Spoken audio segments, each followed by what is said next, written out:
is Tern and I'm from Primary 5K. I am going to 11 this year and my hobbies are swimming, dancing, fencing and playing soccer. I also love to read during my free time.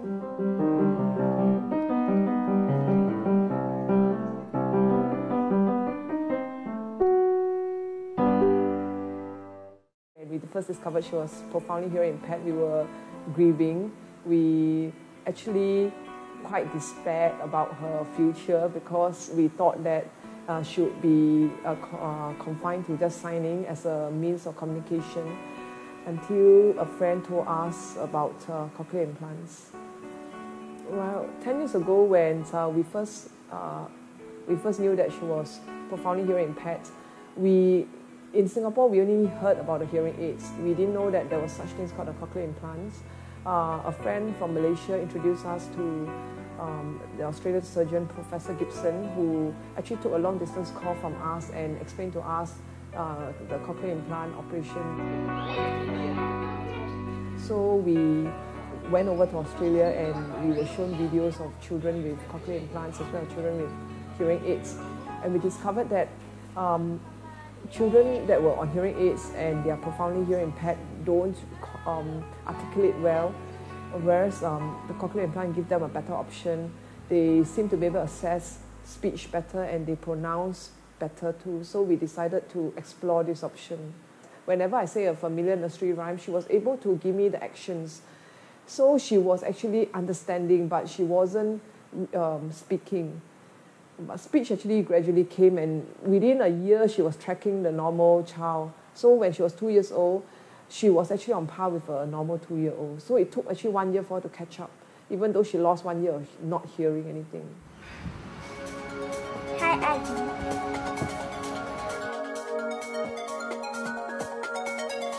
I think it really made her as normal as a normal child can be. She is speaking, she mixes very well with her friends. If we don't tell her friends that she's on cochlear implant, people do not realize it because she pronounces the words very well, she's very articulate, and she goes up to McDonald's and order a hamburger like any other normal kid, you know. She fits into society very well. Like that, it's let's find Mexico, let's find Mexico. Really go? Mexico. Where's Mexico? I've known Grace for almost 6 years. Grace has a cochlear implant, and so it helps her to hear better because her hearing is not as good as other people's hearing, so she needs it. I went from Los Angeles, right? Then we drove up to Las Vegas, and from Las Vegas, then we flew to. I think that my life would be very different without cochlear implant because it's only I only can hear the sound of thunder of a drawer slamming or something like that. But I can't hear like you know, voices or soft sounds. Then it's like very hard to communicate, and then everything is to be written on pen and paper. I enjoy just doing what normal friends do because you can treat her like a normal person because she can hear quite well now.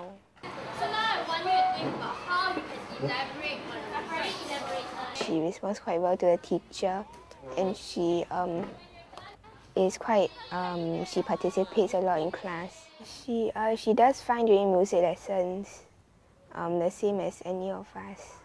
Grace had a bilateral implant when she was 8 years old, which was 7 years after her first implant.